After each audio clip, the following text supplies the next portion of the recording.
Hello बच्चों, जय Hind. ICI का जो ऑफिशियल रिवीजन टेस्ट पेपर आया है सीए फाउंडेशन जनवरी 2025 वाले बच्चों के लिए, बात हो रही है सब्जेक्ट क्वांटिटेटिव एप्टीट्यूड पेपर 3 की। तो इस वीडियो में हम इस रिवीजन टेस्ट पेपर आरटीपी को हम लोग सॉल्व करने वाले हैं। वीडियो के डिस्क्रिप्शन में इसके जो कंप्लीट सॉल्यूशन फाइल होगी वो आपको देखने को मिल जाएगी, और पेपर भी आपको डिस्क्रिप्शन में इसका लिंक यहाँ पे डिटेल सारी मिल जाएंगी बच्चों।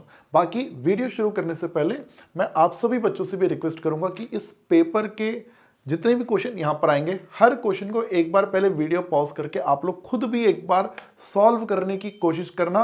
और जब लास्ट में बड़े पूरे 30 क्वेश्चन यहां पर पूछे गए हैं, तो उन 30 क्वेश्चंस में कितने क्वेश्चंस आपके करेक्ट थे वो बात भी बेटा एक बार आप लोग कमेंट करके जरूर बताइएगा, ताकि मुझे भी आइडिया हो जाएगा कि हाँ हमारे बच्चों की तैयारी किस प्रकार से यहाँ पर हो रखी है बच्चों। ठीक है, तो चलिए ज्यादा समय नहीं लगाएंगे, शुरुआत करेंगे आज के हमारे इस पेपर की। सबसे पहला क्वेश्चन बेटा हमारे पास देखते हैं क्या आया है। कह रहा है कि the salaries of A B and C are in the ratio 2, 3 and 5. Okay, the increase of 15%, 10% and 20% are done in their respective salaries. Then the find new salaries. नई सैलरीज का रेशियो मुझे इस क्वेश्चन में अब इधर find करना है। तो देखो इस तरह के क्वेश्चंस को करने के लिए ना आप यहां पर एक काम कर सकते हैं कि ए और बी और सी की ना कुछ सैलरी आप एज्यूम कर लो, और 2, 3 और 5 का ही रेशियो मान के चलना। मान लो कि ए की सैलरी ले लेते हैं 200, बी का सैलरी हम ले लेते हैं 300 और सी का सैलरी हम ले लेते हैं 500। ऐसे में आप देख सकते हैं 2, 3 और 5 का रेशियो यहां पर बन जाएगा। अब हमें फर्स्ट में 15% का इंक्रीज चाहिए, सेकंड में हमें 10% का इंक्रीज चाहिए, और थर्ड में हमें 20% का इंक्रीज चाहिए। तो बेटा जब हम 200 का 15% निकालते हैं तो 30 आता है, तो 200 में 15% ऐड करेंगे तो ये 230 बन जाएगा। 300 का 10% आपका 30 ही होगा, तो ये आपका 330 बन जाएगा। 500 का अगर हम 20% बोलेंगे तो 100 आएगा, तो वो आपका यहाँ पे 600 बन जाएगा, ये आपका 600 बन जाएगा। तो अब आप देख सकते हैं इन तीनों का जो रेशियो है वो क्या हो जाएगा, 0 से 0 देखो कैंसिल हो जाएगा, तो 23, 33 एंड 60, 23, 33 एंड 60 ए हमारे इस क्वेश्चन का यहाँ पर बन जाएगा राइट आंसर। तो इस प्रकार से बाबू ये क्वेश्चन हमारा यहाँ पर बन जाता है। मैं आपको लेकर चलूंगा हमारे नेक्स्ट क्वेश्चन की तरफ। देखिए अगला क्वेश्चन क्या आता है। नेक्स्ट में हमसे बोलता है कि जो log x square plus x में से माइनस करते हैं log x प्लस 1, तो दिस इज इक्वल्स टू 2, ये 2 के इक्वल है। ओके, और then the value of x क्या होनी चाहिए, x का वैल्यू इसमें कितना होना चाहिए। तो यहां पर ना बेटा एक बात देखिएगा, आपने एक प्रॉपर्टी पढ़ रखी है कि log a में से log b माइनस करते हैं तो ये log a बाय b के इक्वल हुआ करता है। तो इस आइडेंटिटी के अकॉर्डिंग बच्चे अगर मैं देखूं यहाँ पे log x square plus x में से माइनस कर रहे हैं log x प्लस 1, तो मैं इसको लिख सकता हूं कि log x square plus x को डिवाइड करना पड़ जाएगा log x प्लस 1 से, और ये इक्वल्स टू बन जाएगा 2। हाँ, और हाँ बेस में हमारा 4 चलेगा, बेस में 4 चलेगा। अब जरा ध्यान से देखो, न्यूमरेटर में एक्स स्क्वायर और एक्स में से एक्स कॉमन आ रहा है, तो ये बन जाएगा x प्लस 1, डिनोमिनेटर में हमारे पास x प्लस 1 चल ही रहा है, और ये इक्वल्स टू हो जाएगा 2।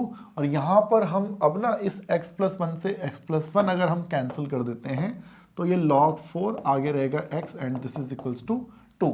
ये हमारा 2 के इक्वल बन जाएगा। और यहाँ से अब बेटा देखो log x इक्वल्स टू हमारा 2 चल रहा है, और हमें बताना है कि x की वैल्यू कितनी है। तो यहाँ पर फिर एक आइडेंटिटी आपको मैं और याद दिला दूं कि अगर कभी भी log a यहाँ x और इक्वल्स टू y हो, तो लेफ्ट से जब log हटाते हैं तो लेफ्ट में तो ओनली x बच जाता है, बट a जो कि अभी लेफ्ट साइड में log के बेस में है, ये a राइट साइड में जाता है, फिर ये y का बेस बन जाता है।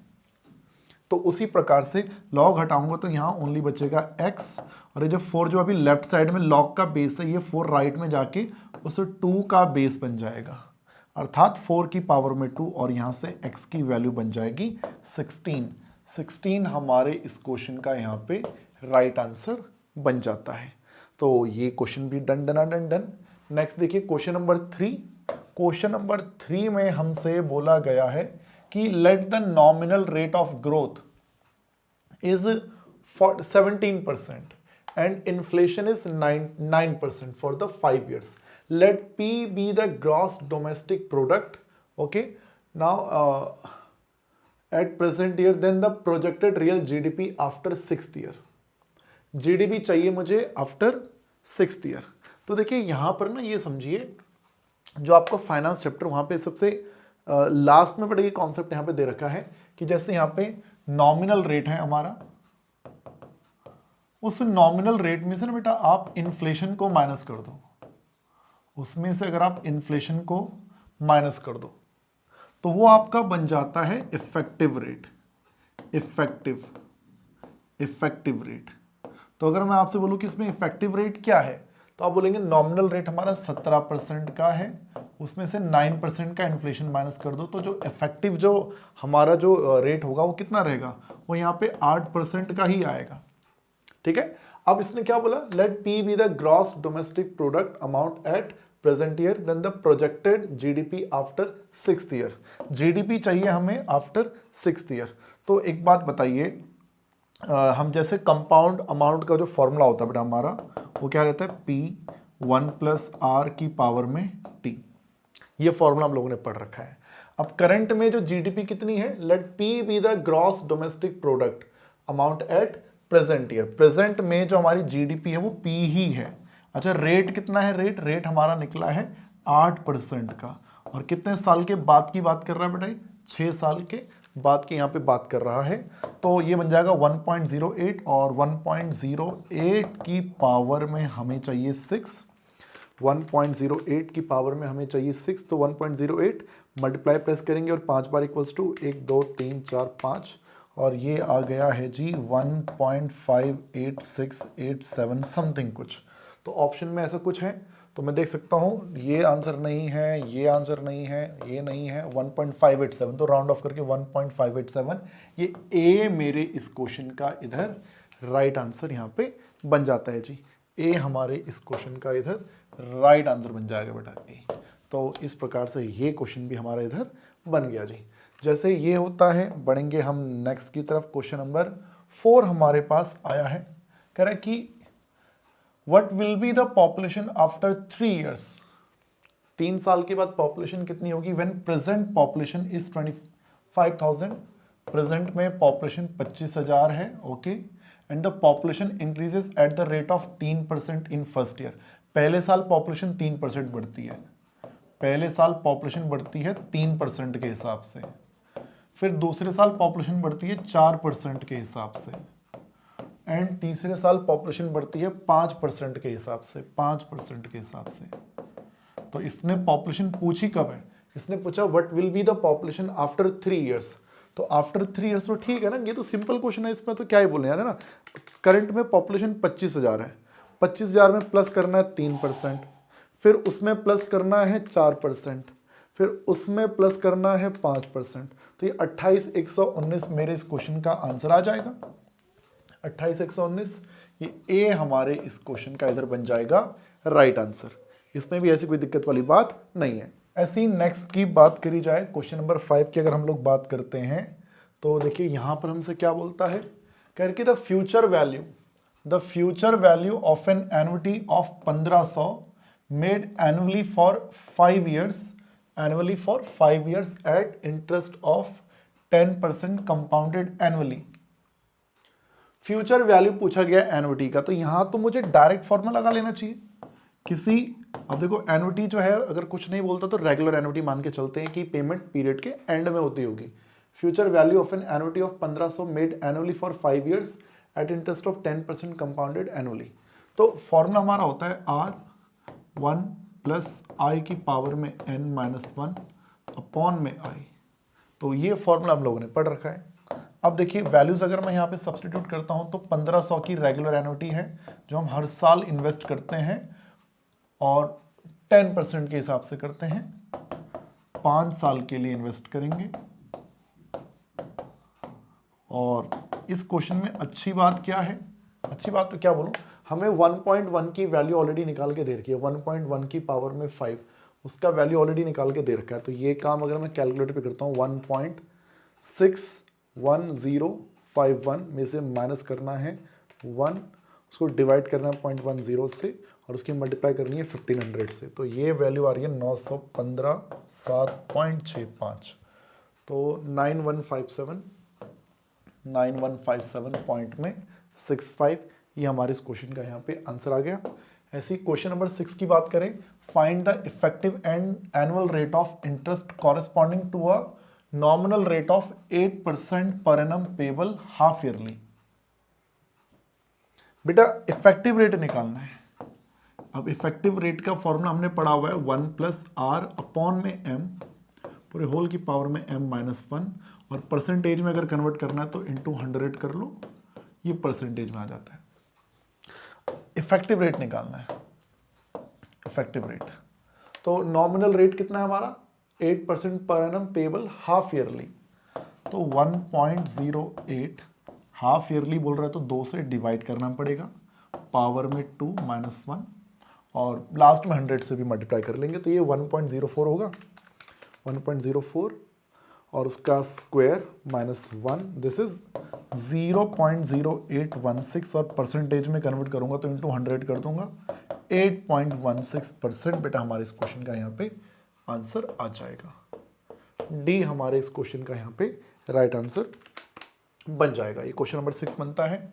चलेंगे 7 की तरफ। कह रहा है कि if the sum of the terms of an arithmetic progression is 2n square, Sn दे रखा है कितना, twice of n square, okay, then the fifth term is, fifth term क्या होगा, फिफ्थ टर्म, तो देखिए फिफ्थ टर्म अगर हमको चाहिए तो करने के कई तरीके हैं कि अगर फिफ्थ टर्म चाहिए तो S5 में से S4 माइनस कर दो, या फिर आप पहले AP भी बना सकते हो, जौन से भी अप्रोच आपको सही लगती है वैसे आप इसको कर सकते हैं। जैसे अगर मैं इसी क्वेश्चन की बात करूं तो मेरा S1 होगा 2 इंटू 1 का स्क्वायर, मेरा S2 होगा 2 इंटू 2 का स्क्वायर, तो 2 का स्क्वायर 4 दूनी 8, मेरा S3 कितना होगा 2 इंटू 3 का स्क्वायर, 3 3 9 दूनी 18। तो आपको पता होना चाहिए कि जो AP जो होती है ना, AP वो क्या होती है, AP होती है S1 S2 minus S1 S3 minus S2 S4 minus S3, ऐसे AP बनती है बेटा। तो अगर आप ध्यान से देखो S1 जो है S1 वो 2 के इक्वल है, S2 मेरा 8 के इक्वल है, तो S2 माइनस S1 8 में से 2 माइनस करो 6 आ जाएगा, 18 से 8 माइनस करो यहाँ 10 आ जाएगा, तो ये ऐसे ही चलता रहेगा ना। अब आप देख लो AP बन गई, 4 का गैप है 4 का गैप है, तो अगला 14 होगा, अगला 18 होगा एंड सो ऑन। हमसे क्या पूछा है, फिफ्थ टर्म, फिफ्थ टर्म बेटा हमसे पूछा गया है फिफ्थ टर्म, तो हमारा बन जाएगा यहाँ पे 18, तो ये हमारे इस क्वेश्चन का आंसर आ जाएगा। अदरवाइज आप और क्या कर सकते थे, फिफ्थ टर्म निकालने के लिए आप S5 में से S4 माइनस कर सकते थे। अब S5 की वैल्यू यहाँ से निकलेगी 5 का स्क्वायर 25 इंटू 2 50, और S4 4 का स्क्वायर 16, 16 इंटू 2 32, तो ये डायरेक्टली भी बेटा आप लोग 18 यहाँ पर इस प्रकार से लिख सकते थे यार, तो 18 यहाँ पे राइट आंसर बन जाएगा। जैसे ये होता है, फिर कहता है 8th में, और यहाँ पर है the number of words that can be formed out of the letter of the word article so that vowels occupy even place. ये परम्यूटेशन का क्वेश्चन हमसे यहाँ पे पूछा जा रहा है। देखिए एक टर्म है आर्टिकल, आर्टिकल, तो ये हमको यहाँ पे दिया गया है। तो इसमें एक चीज देखिएगा, क्या कोई रिपीट कर रहा है, जरा एक बार ये देख लो यार, ए एक ही बार आ रहा है, आर एक ही बार है, टी एक ही बार है, आई सी एल ई सब एक एक बार है यहाँ पे, ठीक है। सो अब इसने बोला टोटल लेटर कितने होंगे, 4 और 3 7 लेटर इसमें टोटल हो गए। इसने बोला vowels, vowels occupy even place, vowels जो है वो इवन प्लेस पे आने चाहिए। तो वोवल्स हैं कौन कौन, वोवल्स इसमें है ए आई एंड ई, 1 2 3, ये 3 ही वोवल्स इसमें मुझे देखने को मिल रहे हैं भाई, ठीक है। और टोटल 7 लेटर्स हैं, 1 2 3 4 5 6 7, तो ये समझिए 1 2 3 4 5 6 7, इन 7 प्लेसेस में ये इवन है, ये इवन है और ये इवन है, यानी कि इन 3 जगहों पर सिर्फ ये 3 चीजें आ सकती हैं। तो इन 3 जगहों पर इन 3 वोवल्स को रखने के लिए मैं लिख दूंगा 3 फैक्टोरियल। बाकी 1 2 3 4, उन बाकी बची हुई 4 जगहों पर 1 2 3 और 4, वो 4 चीज़ें आ जाएंगी, 4 कॉन्सोनेंट्स आ जाएंगे, तो मैं लिख दूंगा 4 फैक्टोरियल। अब देखिए 3 फैक्टोरियल की वैल्यू 6 होती है, 4 फैक्टोरियल की वैल्यू 24 होती है, 24 इंटू 6 कर लेंगे तो ये 144 मेरे इस क्वेश्चन का राइट आंसर आना चाहिए। बी यहाँ पे राइट आंसर बन जाएगा। जैसे ये हुआ, ऐसे 9th में देखिए, अब हम ऐसे ही क्वेश्चन नंबर 9 को अगर हम देखते हैं तो यहाँ पर बोला गया है कि Z be the universal set for two sets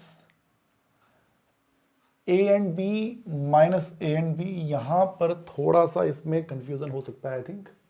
चलिए पढ़ते हैं, एक बार आगे पढ़ते हैं क्वेश्चन को। कह रहा है ए का वैल्यू है हमारे पास 300, बी का वैल्यू है हमारे पास 400 एंड ए इंटरसेक्शन बी का वैल्यू है हमारे पास 200।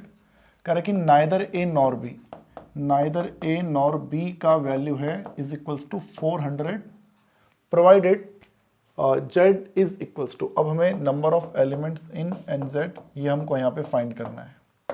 तो अगर मैं आपसे बोलूँ कि इंटरसेक्शन पता है, ए पता है और बी पता है, तो यूनियन कितना होगा, तो आप कह देंगे ए में बी प्लस कर दो और इंटरसेक्शन को माइनस कर दो, यानी कि 300 प्लस 400 माइनस 200, ये वैल्यू मेरा इधर आ जाएगा 700, करेक्ट है।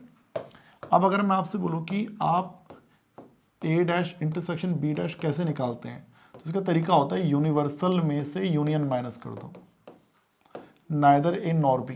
तो ये वैल्यू क्वेश्चन में ऑलरेडी दे रखा है 400 और यूनिवर्सल मुझे पता नहीं है, बट यूनियन मैंने निकाल रखा है, दिस इज यूनियन मैंने निकाल रखा है, दिस इज कितना, 4 3 7 में से 2 गए 500, दिस इज 500, ये 500 मैंने यहाँ पे निकाल रखा है। और यहाँ से मेरे यूनिवर्सल की वैल्यू आ जाएगी 5 और 4 900। अब यहाँ पर थोड़ा सा गड़बड़ क्या लग रहा है कि इसने ना यहाँ पर ये साइन जो है ना ये गड़बड़ कर रहा है। यहाँ पे two set A and B सीधा भी कह सकता था, बट माइनस यहाँ पे गड़बड़ कर रहा है। तो अगर मैं यूनिवर्सल बोलूँ तो मेरा आंसर यूनिवर्सल तो ये होगा अगर z अगर यूनिवर्सल ही है, बट अगर z अगर यूनिवर्सल नहीं है, इसने बोला हुआ है कि अगर z का मतलब है यूनिवर्सल माइनस अगर ये अगर है तो a एंड b, तो यूनिवर्सल 900 और इंटरसेक्शन मेरे पास है यहाँ पे 200, तो ये मेरा तब यहाँ पे आंसर 700 हो सकता है। तो ये दो पॉसिबिलिटी बेटा यहाँ पे हमें देखने को मिल सकती है। अब ये जो भी है वो माइनस वगैरह का गड़बड़ है, यहाँ पे लैंग्वेज का में भी थोड़ा यहाँ पे प्रॉब्लम हो सकता है यार, ठीक है। सो मेरे अकॉर्डिंग ए और सी में से कोई पॉसिबिलिटी हो सकती है। अगर ये जेड ही अगर यूनिवर्सल है तो 900 आंसर होगा, बट अगर वो माइनस को भी अगर मैं कंसिडर करूं तो उस सिचुएशन में ये 700 मेरा आंसर यहाँ पर होना चाहिए। मैं बढ़ूंगा नेक्स्ट की तरफ। क्वेश्चन नंबर 10 हमसे कहता है कि in a group of students 80 can speak Hindi, 60 can speak English and 40 can speak Hindi and English. Hindi and English यानी कि इंटरसेक्शन हमको यहाँ पर ये दे दिया गया है। ओके भाई, अब बोलता है the number of students is, कह रहे कि टोटल स्टूडेंट्स हैं कितने यहाँ पे।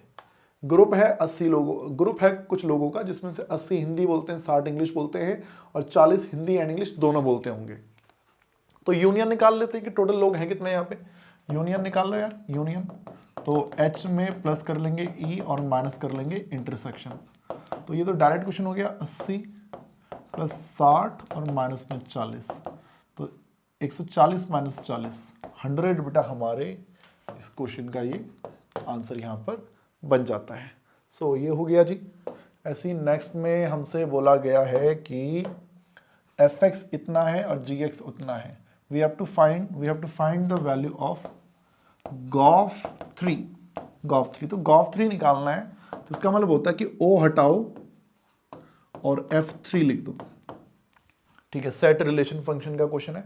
अब F3 मैं यहां से निकाल सकता हूं, F3 इसको वहां सब्सटीट्यूट करो, x की जगह पे 3 रख दो, 3 का स्क्वायर 9 माइनस 3 का स्क्वायर 9 माइनस 1, ये बन जाएगा 8, 9 माइनस 1 बन जाएगा 8।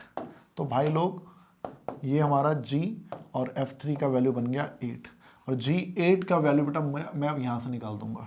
G8 हम यहाँ से निकाल देंगे, G8 तो 8 है तो 2 × 8 = 3 16 जमा 3, ये आपका 19 इस क्वेश्चन का आंसर यहाँ पर बन जाता है।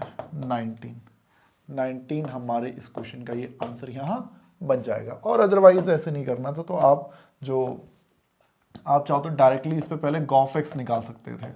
तो जी ऑफ एफ एक्स, और जी ऑफ एफ एक्स का वैल्यू है हमारे पास एक्स स्क्वायर माइनस 1। फिर फंक्शन जी में आप x की जगह पे एक्स स्क्वायर माइनस 1 और फिर प्लस का 3 लिख सकते थे। देन आपको चाहिए क्या, गॉफ 3, तो फिर आप यहाँ पे x की जगह 3 पुट कर लो। 3 का स्क्वायर 9, 9 माइनस 1 8, 8 इंटू 2 16, 16 प्लस 3, तब भी आपका 19 डायरेक्ट इस क्वेश्चन का आंसर इधर आ जाता। सो ये 11th बनता है। बढ़ेंगे हम लोग नेक्स्ट की तरफ। अगले में हमसे पूछा गया है इंटीग्रेशन, PYQ है, और आई थिंक ये पिछले अटेम्प्ट में भी आई थिंक RTP में मेरे ख्याल से पूछा गया था, या शायद MTP में था ये क्वेश्चन। तो देखिए 2 की पावर में है 3x, तो इससे मैं 2 की पावर में 3 और साथ में x लिख सकता हूं, और फिर है 3 की पावर में 2 और साथ में x लिख सकते हैं, और देन है 5 की पावर में x। तो इतना बनता है। तो देखो 8 की पावर में x, 9 की पावर में x और 5 की पावर में x। तो ये आपका बनेगा 9 पंजे 45, 45 इंटू 8 कितना होता है यार, 360, 360 सही बात है। 9 8 इंटू 9 इंटू 5, 8 इंटू 9 इंटू 5 360, तो ये बन गया 360 की पावर में x। अब ना आपको याद होना चाहिए a की पावर में x का जो इंटीग्रेशन है वो होता है a की पावर x अपॉन में log a, और हाँ प्लस में k तो रहता ही है। तो यहाँ पे ये रहेगा 360 की पावर में x अपॉन में log 360। तो अपॉन में log में तो 360 चाहिए। अब देखो यहाँ log 270 दे रहा है, इसमें log 180 दे रखा है, और इसमें log 90 दे रखा है। तो एक मात्र ये ऑप्शन बेटा यहाँ पर बच रहा है, ठीक है। और हाँ बिल्कुल आप इसमें क्या कर सकते हैं, वो जो 360 की पावर x है उसकी जगह पे दोबारा आप ये लिख सकते हैं ना, इस 360 की जगह पे दोबारा से आप क्या लिख सकते हैं, 360 की पावर x, 8 की पावर x, 9 की पावर x, 5 की पावर x, तो वो दोबारा वो चीज़ बन जाएगा। तो 2 की पावर 3x, 3 की पावर 2x एंड 5 की पावर x और अपॉन में log 360। तो B हमारे इस क्वेश्चन का यहाँ पे राइट आंसर बन जाता है जी। तो ये हो गया। ऐसे ही नेक्स्ट हमारे पास आया 13, और 13th में है मार्जिनल कॉस्ट। यार ये marginal cost and marginal revenue हमको दे दिया गया है of a company is okay, और फिक्स कॉस्ट हमारी 0 है, and we have to find the total profit. Total profit बेटा हम लोगों को फाइंड करना है। प्रॉफिट के लिए हम रेवेन्यू में से माइनस करते हैं कॉस्ट, रेवेन्यू में से माइनस किया करते हैं कॉस्ट। अब आप लोग को मैं याद दिला दूं कि जैसे रेवेन्यू का डेरिवेटिव करके मार्जिनल रेवेन्यू आता है, करेक्ट है, तो मार्जिनल रेवेन्यू का इंटीग्रेशन करके रेवेन्यू आएगा, करेक्ट। ऐसी कॉस्ट का डेरिवेटिव करके मार्जिनल कॉस्ट आती है, तो मार्जिनल कॉस्ट का इंटीग्रेशन करके हमारी कॉस्ट आ जाया करती है। तो ये देखिए यहाँ पर ना अगर आपसे पूछा जाए कि तो हमें टोटल प्रॉफिट फाइंड करना है, टोटल प्रॉफिट, तो अगर मैं आपसे बोलूँ कि पहले तो बताओ मार्जिनल रेवेन्यू, हमारा रेवेन्यू क्या होगा, रेवेन्यू, तो आप बोलेंगे रेवेन्यू फाइंड करने के लिए मार्जिनल रेवेन्यू को इंटीग्रेट कर लो, मार्जिनल रेवेन्यू को इंटीग्रेट करो। मार्जिनल रेवेन्यू कितना है हमारे पास, मार्जिनल रेवेन्यू है 30 हमारा मार्जिनल रेवेन्यू है। 30 का इंटीग्रेशन कर लेंगे तो 30x हो जाएगा, 30x, ठीक है, और ये रेवेन्यू है हमारा 30x। अच्छा इसमें ना एक चीज़ याद रखिएगा, हमारी ना कोई फिक्स्ड रेवेन्यू नाम की कोई चीज़ नहीं होती, ठीक है, फिक्स्ड रेवेन्यू नाम की हमारी कोई चीज़ नहीं होती। अगर मैं अलग से यहाँ पे C लिखता हूँ तो आपको पता होना चाहिए कि अगर मैं कुछ भी सेल नहीं करूँगा तो मेरा रेवेन्यू 0 आएगा। रेवेन्यू अगर चाहिए तो उसके लिए कुछ तो सेल करना पड़ेगा।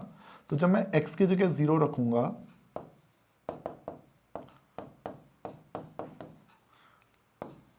रेवेन्यू मेरा, अगर x की जगह 0 रखूंगा तो मेरे रेवेन्यू की वैल्यू भी क्या हो जाएगी, मेरे रेवेन्यू की वैल्यू भी 0 हो जाएगी, और ये C मेरा यहाँ पे 0 आ जाएगा। तो देखा जाए मेरा जो रेवेन्यू है वो एक्चुअल में सिर्फ 30x के ही इक्वल है। दिस इज रेवेन्यू फंक्शन, वो C मुझे लिखने की जरूरत थी नहीं वहाँ पे, ठीक है। अच्छा उसी प्रकार से जरा देखना, हमारी जो कॉस्ट है वो क्या होती है, मार्जिनल कॉस्ट का इंटीग्रेशन। अब मार्जिनल कॉस्ट क्वेश्चन में दे रखी है 8 + 6x। अब 8 का इंटीग्रेशन 8x, 6x का इंटीग्रेशन 6x² 2, और हाँ प्लस में कोई कांस्टेंट k तो ऐड करना ही पड़ता है ना। अब कॉस्ट में ना फिक्स कॉस्ट नाम की चीज होती है, बट इस क्वेश्चन में वो फिक्स कॉस्ट भी 0 दे रखी है। तो अगेन यहां पर अगर मैं बोलूं कि कुछ भी नहीं बनाओगे तो कुछ भी खर्चा नहीं होगा, इवन फिक्स कॉस्ट भी नहीं आएगी। कुछ क्वेश्चन खुद ही बोल रखा है फिक्स कॉस्ट 0 है, करेक्ट है। अगर मान लो कुछ में फिक्स कॉस्ट 10 20 कुछ दे रखी होती तो मैं क्या बोलता कि अगर कुछ भी प्रोडक्शन नहीं करेंगे तो कॉस्ट कुछ ना कुछ तो होगी। तो इसलिए यहां पर जब मैं बोलूंगा कि सी किसके इक्वल है, सी किसके इक्वल है, तो आप कह देंगे सी की जगह 0 रख लो, 8 × 0 6 × 0/2 और प्लस में के, तो मेरे के की वैल्यू आ जाएगी 0 और 0 को वहां पुट कर लो, तो सी इक्वल्स टू आ जाएगा 8x + 6/2 3x²। So this is cost function, ठीक है। मतलब मैंने ये स्टेप मैंने फालतू में लिखा, ये स्टेप मैंने फालतू में लिखा, बस आप लोगों को एक्सप्लेन करने के लिए। अगर आपने पहले पढ़ रखा तो बहुत अच्छी बात है बेटा, ठीक है। अब देखिए उसके बाद अब क्या है, हमें क्या चाहिए, हमें प्रॉफिट पूछा है, प्रॉफिट। तो प्रॉफिट जो होता है भाई, प्रॉफिट वो होता है रेवेन्यू माइनस कॉस्ट।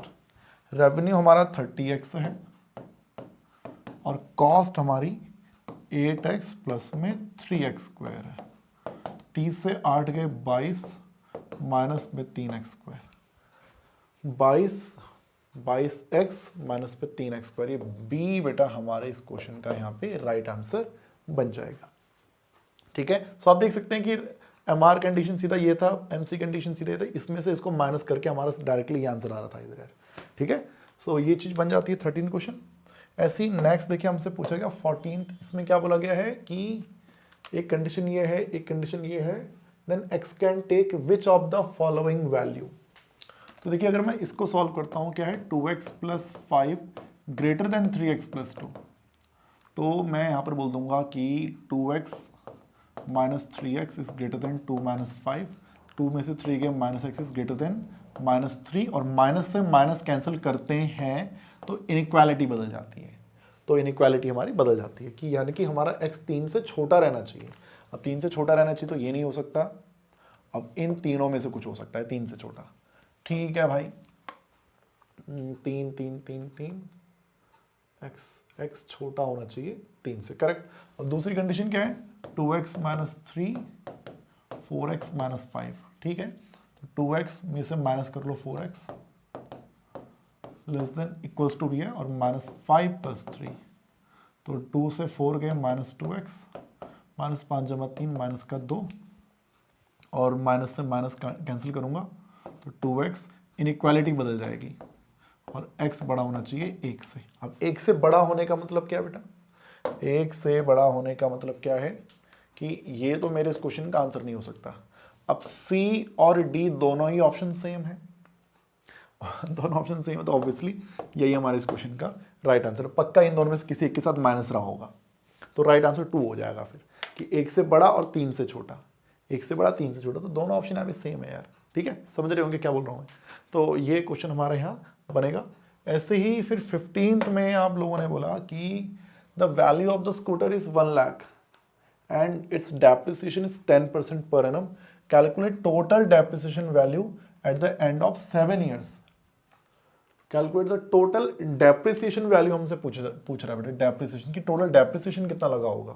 तो यार पहले तो ना इसकी वैल्यू फाइंड करो after 7 year, value after 7 year, तो 1 लाख और 10% का रेट है और 7 साल की बात कर रहा है। इसको सॉल्व करेंगे, 0.9 मल्टीप्लाई 1 2 3 4 5 6 मल्टीप्लाइड बाय 1 लाख, ये बन रहा है 4,78,200, 478,29 478,29.69, ये वैल्यू है।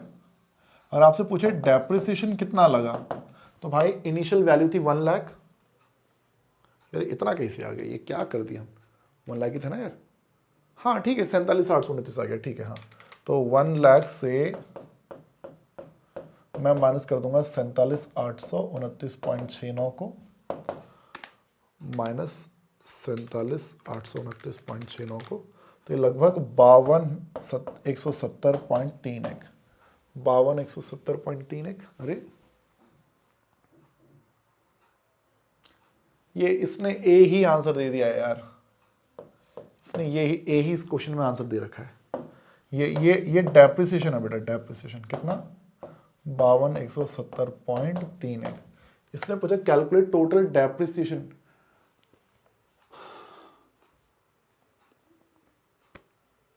डेप्रिसिएशन वैल्यू में थोड़ा अंग्रेजी का थोड़ा गड़बड़ हो गया है, इसको सिंपली कहना चाहिए what is the value of scooter after the 7 years। Depreciated value हमसे पूछी जाती तो मैं सीधा ये लिख सकता था यहाँ पर यार, ठीक है। तो डेप्रिसिएशन नहीं पूछा इसने यहाँ पे। चलो ठीक है, ऑप्शंस के थ्रू में पता चल रहा है कि हाँ ये 3 ऑप्शन हमारे एकदम ही गलत हैं भाई। तो ये हो जा। ऐसे ही देखिए अगले हमारे इस क्वेश्चन में हमसे लॉजिकल रीजनिंग का क्वेश्चन पूछा गया है कि find out the wrong number. Wrong number हमें यहाँ पर फाइंड करना है और नंबर्स में देख पा रहा हूँ 2 से 10, 10 से 18, 8 का गैप हमें देखने को मिल रहा है, बट फिर 18 से 54 गैप इंक्रीज हो गया है ना। बट यहाँ पे एक चीज देखिएगा, 18 का 3 टाइम्स 54 है, इंटू 3 करो 54 आ जाएगा, 54 में इंटू 3 करो 162 आ जाएगा, 162 में इंटू 3 करके अगर हम देखते हैं भाई तो 486 आना चाहिए, 162 इंटू 3 486 आ रहा है, और इंटू 3 करें तो 1458 आ रहा है। यानी कि पहले 3 नंबर में थोड़ी गड़बड़ है, यहाँ पे 2 इंटू 5 हो रखा है, जबकि ऐसा नहीं होना चाहिए था, 2 इंटू 3 होना चाहिए था। तो ये 10 यहाँ पे एक गलत नंबर है, यहाँ पे 10 की जगह पे 6 आना चाहिए था, फिर 6 के बाद 18 और उसके बाद आप देखेंगे सब एकदम सही हो जाएगा। तो 10 की जगह पे यहाँ पे रहना चाहिए था 6, तो 10 यहाँ पे जो है वो रॉन्ग आइटम हो जाएगी यार, ठीक है। तो ये अपन का क्वेश्चन बनेगा 16 का बी हमारा आंसर हो जाएगा। ऐसे ही फिर पूछा गया है हमसे इन अ सर्टेन कोड वाला क्वेश्चन है, ओके। कह रहे दिल्ली इज कैपिटल, तो इसके लिए कोड है 759। कैपिटल और ब्यूटीफुल, इसके लिए कोड है 369, okay. And Delhi is beautiful, Delhi is beautiful, इसके लिए कोड क्या है 675। तो हमसे पूछा गया, अच्छा एक बात और बोलिए, पटना ऑल्सो कैपिटल, बाप रे, पटना ऑल्सो कैपिटल, इसके लिए क्या दे रखा है हमें 924 कह रहा है कि what is the code for beautiful. Beautiful के लिए क्या कोड हमारा रहना चाहिए, ये इसके लिए हमें पता करना है कि क्या कोड होगा। तो भाई लोग ऐसा है जैसे Delhi is capital, capital R beautiful, तो ये कैपिटल दोनों में कॉमन है, और कॉमन नंबर 759 और 369 में ये 9 मुझे देखने को मिल रहा है कि 9 जो यूज़ हो रखा है वो कैपिटल के लिए यूज़ हो रखा है, ठीक है। अच्छा जैसे दिल्ली इज कैपिटल और दिल्ली इज ब्यूटीफुल, तो देखेंगे Delhi is capital and Delhi is beautiful, पहले में और तीसरे में 5 कॉमन है, 5 उसमें भी है 5 इसमें भी है, तो दिल्ली के लिए 5 हो जाएगा और दिल्ली के लिए यहाँ पर 5 आ जाएगा। तो एक बात समझ पा रहे हैं, इज के लिए यहाँ पर ये बन जाएगा 7, इज कहीं और है, इसके लिए बन जाएगा यहाँ पे 7। तो इज 7 के लिए यूज हो चुका है, तो पक्की बात है ब्यूटीफुल के लिए क्या यूज हुआ होगा, 6 यूज हुआ होगा, 6। तो सी हमारे इस क्वेश्चन का यहाँ पे राइट आंसर बन जाता है। जिसने वही पूछा था ना ब्यूटीफुल के लिए, हाँ तो 6 बन जाएगा। ऐसे ही फिर नेक्स्ट में बोला गया है हमसे कि पॉइंटिंग टुवर्ड्स द फोटोग्राफ की तरफ पॉइंट करके विनोद सेड, फोटोग्राफ में कोई फीमेल है, कह रहे शी इज द, ये कौन है, she is the daughter of my wife's mother's only daughter. तो देखिएगा शी इज कौन, ये कौन है, she is the daughter of my wife's mother's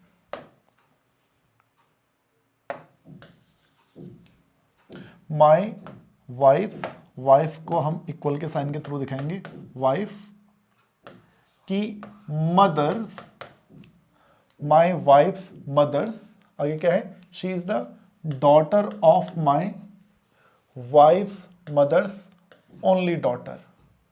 My wife's mother's, she is the daughter of my wife's mother's only daughter. Okay, she is the daughter of my wife's mother's only daughter. मेरी wife की mummy की जो only daughter है, obviously वो मेरी wife होगी, और उनकी जो डॉटर है, उनकी जो डॉटर है वो कौन है? शी कौन? जो फोटोग्राफ में जो शी है। तो एक तरह से देखा जाए यहाँ पे क्या पूछा गया, how is Vinod related to the girl in the photograph. Vinod उस कन्या से किस प्रकार रिलेटेड है, विनोद उस कन्या का क्या लगता है, ये हमसे पूछा गया है। तो इस एक तरह से देखा जाए, विनोद की वाइफ की मम्मी की एकमात्र बेटी की बेटी, एक तरह से देखा जाए विनोद की बीवी की बेटी, यानी कि विनोद की बेटी, तो विनोद उस लड़की का फादर हो गया, विनोद उस लड़की का क्या हो जाएगा? फादर हो जाएगा। ये हमसे यहाँ पर, ये इस क्वेश्चन के अंदर राइट आंसर बन जाएगा। स्टेटमेंट को दोबारा पढ़िए, देखिए, पॉइंटिंग टूवर्ड्स फोटोग्राफ, फोटोग्राफ की तरफ देखकर विनोद क्या बोलता है कि ये कौन है? शी इज दी, ये कौन है? शी इज द, ये डॉटर है किसकी? Of my wife's mother's only daughter, वो मेरी वाइफ की मम्मी की एकमात्र बेटी की बेटी है, मेरी वाइफ की मम्मी की एकमात्र बेटी की बेटी, यानी कि मेरी वाइफ की बेटी, तो यानी कि मेरी बेटी, तो वो कौन है? बेटी। तो ये विनोद उसका क्या हो गया? फादर इसका बन जाएगा यार। तो ये इनका बनता है 18th। देन 19th में कहता है भाई, Sanjay started from his house towards waste. Sanjay ने, देखिए आप जानते हैं north south east west, Sanjay ने अपने घर से चलना स्टार्ट किया, संजय ने अपने घर से चलना स्टार्ट किया, ओके, टुवर्ड्स वेस्ट। और किधर को चल रहा है बंदा? वेस्ट की साइड चल रहा है। After walking a distance 15 kilometre he turn to the right, 15 kilometre चलता है वेस्ट की साइड, 15 किलोमीटर चलता है वेस्ट की side, and he turn to the right, और वो यहाँ से राइट को मुड़ जाता है और जाता है 10 किलोमीटर। तो वो जाता है भाई 10 किलोमीटर जाता है जी, 10 किलोमीटर, ओके। फिर क्या बोलते हैं? He again turn to right and walked 5 kilometre, again वो चलता है बट 5 किलोमीटर चलता है, अब वो चलता है 5 किलोमीटर, ओके।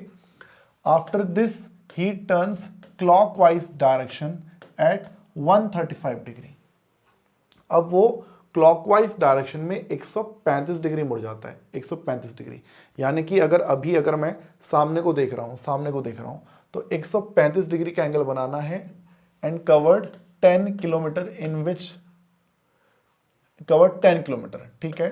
फिर in which direction should he is going, in which direction he should be going, या फिर in which direction he is going, I think हमसे पूछा जा रहा है। तो बेटा देखिएगा, एक बात बताइए, अगर मैं इधर को चल रहा हूं, क्लॉकवाइज का मतलब क्या होता है? ये डायरेक्शन होता है आपका क्लॉकवाइज, ये आपका होता है क्लॉकवाइज डायरेक्शन, क्लॉकवाइज, और ऐसे जाओ तो ये आपका होता है एंटी क्लॉकवाइज। अगर मैं बोलता क्लॉकवाइज में बनाना है 90 डिग्री का एंगल, तो ऐसे ही आपका होता 90 डिग्री का एंगल, ये आपका क्या बनता? 90 डिग्री का एंगल आपका ये इधर बन जाता, बट इसने बोला 135 डिग्री का एंगल बना है, तो 90 में बेटा आपको 45 डिग्री और ऐड करना पड़ेगा, 45 डिग्री बेटा आप लोग को यहाँ पे क्या है? और ऐड करना पड़ जाएगा।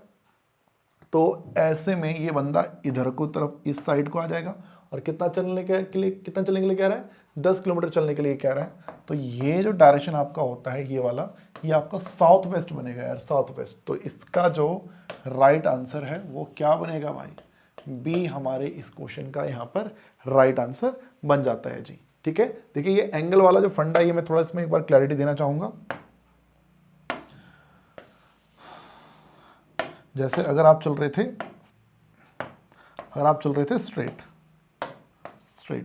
ठीक है, उस स्ट्रेट को आप चल रहे हैं, तो अगर आप ऐसे में आओगे भाई, तो ये आपका क्या है? ये आपका 90 डिग्री का एंगल होता है। ये आपका कितने डिग्री का एंगल है? ये 90 डिग्री का एंगल है। स्ट्रेट अगर आप चल रहे हैं, वहाँ से अगर ऐसे मुड़ जाओगे तो वो आपका क्या है? वो 90 डिग्री का एंगल है। मैंने कहा भैया ऐसे तो मुड़े ही आप, साथ साथ 45 डिग्री और मुड़ जाओ, 90 + 45, तो ये जो है बेटा आपका 90 + 45 ये पूरा बेटा आपका क्या है 135 डिग्री का एंगल हो जाएगा। ठीक है। अच्छा मैं बोलता हूँ 180 डिग्री मुड़ जाओ, तो 180 डिग्री मुड़ने पे क्या होगा, अगर मैं सामने को देख रहा हूँ 180 डिग्री मुड़ने का मतलब होगा 90 + 90। तो एक तरफ से देखा जाए मैं सीधा ऐसे ऐसे उल्टा हो जाऊंगा पूरा, बट इसने पूरा 180 डिग्री नहीं बोला, इसने बोला कि अगर आप ऐसे हो तो ऐसे में बनेगा 90 और 45 डिग्री और, तो कुछ इस प्रकार से। तो भाई लोग अगर आप ऐसे जा रहे थे, ऐसे जा रहे थे और इधर को मुड़ गए तो ये 90 और उसमें 45 और, तो ये आपका 135 डिग्री बना। तो इसलिए इसका जो राइट आंसर है वो यहाँ पर बन जाएगा बी। बी हमारे इस क्वेश्चन का बन जाएगा राइट आंसर, यानी कि साउथ वेस्ट। ठीक है जी, ये होता है। देन 20th में हमसे बोला गया है कि in a code mind become KGLB and argue become YPESC, then diagram क्या बनेगा, देन डायग्राम यहाँ पर अब क्या बनेगा ये हमसे पूछा जाता है। तो यार देखो अगर मैं बात करूँ IJK LMN, M ये 13 होता है, 9 14 4 होता है, JK के IJK ये आपका बन जाएगा कितना 11, G में आपका 7 और ये आपका IJK LMN 12 और ये आपका 2। तो ये आपका कैसे बनता है, ऐसी आर्ग्यू की अगर बात देखा जाए तो 13 से ये बन गया 11, 2 यूनिट कम हो गया, ये 2 यूनिट कम हो गया, ये 2 यूनिट कम हो गया और ये भी 2 यूनिट कम हो गया। तो 2-2 यूनिट कम हो रहा है ना, 2-2 यूनिट कम हो रहा है। तो जो D है ये होता है 4, I होता है 9, ये होता है 1, G क्या होता है बेटा अपन का 7, OPQR 17 की क्वीन 18 का आ जाएगा, OPQR 17 18 और ये आपका A और ये आपका 13। ठीक है, सो ये बन जाएगा 2, ये बन जाएगा 7, ये बन जाएगा 11 और ये बनेगा 5, 18 से बनेगा 16 और A की बात करें तो A से 1 कम करेंगे Z और इससे 1 कम और करेंगे तो ये बनेगा आपका Y। Y आपका होता है 25। सो हाँ तो ठीक है यार, सीधा मैं B लिख देता हूँ। G में आपका 25 में Y 5, 16 की प्रिंसेस और ये Y और 11 JK। तो BGYE है, BGYE तो ये आपका BGYE ये A हमारे इस क्वेश्चन का बन रहा है राइट आंसर। करेक्ट है। और यार मैंने ना 2 माइनस किया, आप इसको ऐसे भी कह सकते थे कि जैसे D बनेगा B तो D बनेगा B, I बनेगा G, I बनेगा G। आप ऐसे भी इसको कर सकते थे यार, है ना। A क्या बनेगा Y तो A बनेगा Y, तो आप ऐसे भी इसको कर सकते थे यार। तो BGYEPYK, हाँ करेक्ट। सो ये हमारा इधर बन जाएगा। नेक्स्ट है जी, हमसे पूछा गया है कि the standard deviation is independent of change of.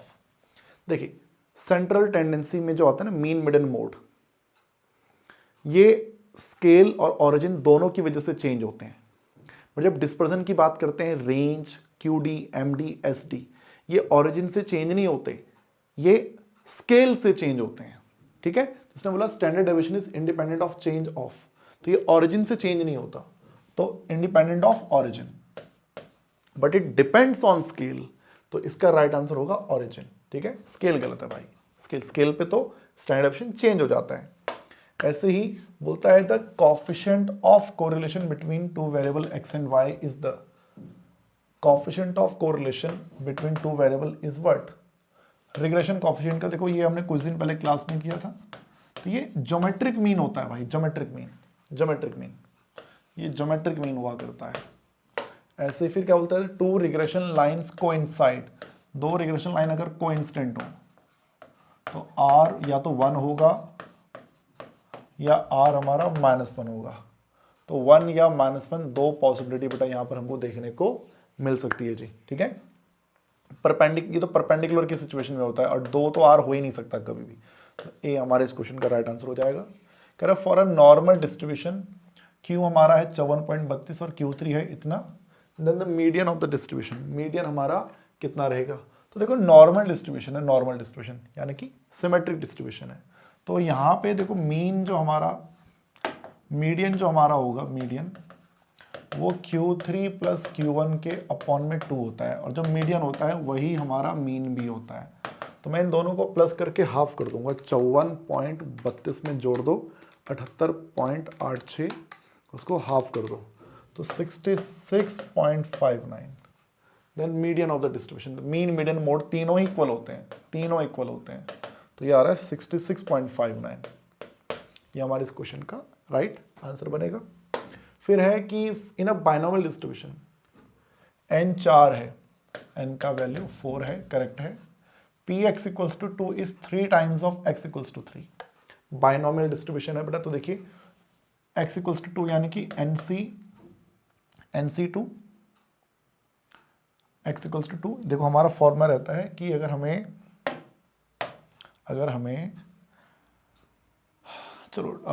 हमें चाहिए x equals to r, formula रहता है NCR p की पावर में r और q की पावर में n माइनस r। तो इस हिसाब से बेटा NC2 p की पावर 2 और q की पावर में n माइनस 2, ये हम यहाँ पे लिख दिया करेंगे। और यहाँ पे 3 टाइम्स ऑफ NC3 p की पावर में 3 और q की पावर में n माइनस 3। तो अब देखिए ऐसा है ना, n का वैल्यू क्वेश्चन में 4 दे रखा है, तो ये बनेगा 4C2 p की पावर में 2 और q की पावर में 4 में से 2 गए 2, 3 NC3 यानी कि 4C3 p की पावर में 3 और q की पावर में 4 माइनस 3 1। तो 4C2 की वैल्यू होती है 6 p स्क्वायर q स्क्वायर, और 4C3 की वैल्यू 4 p क्यूब और q। क्या क्या चीज़ें कैंसिल होंगी आप देखेंगे, यहाँ पे 6, 3 से 6 कटेगा 2 आ जाएगा, p स्क्वायर से वो कट जाएगा और q स्क्वायर से कट जाएगा, तो यहाँ बचेगा ओनली q, वहाँ बचेगा 4 टाइम्स ऑफ p, और ये q इक्वल्स टू 2p आ जाएगा, और q की वैल्यू होती है 1 माइनस p, तो 2 ये आपका बन जाएगा 3p, और p की वैल्यू बन जाएगी 1/3। पूछा क्या है क्वेश्चन में यार, फाइंड p का वैल्यू मेरे पास आ जाएगा 1/3।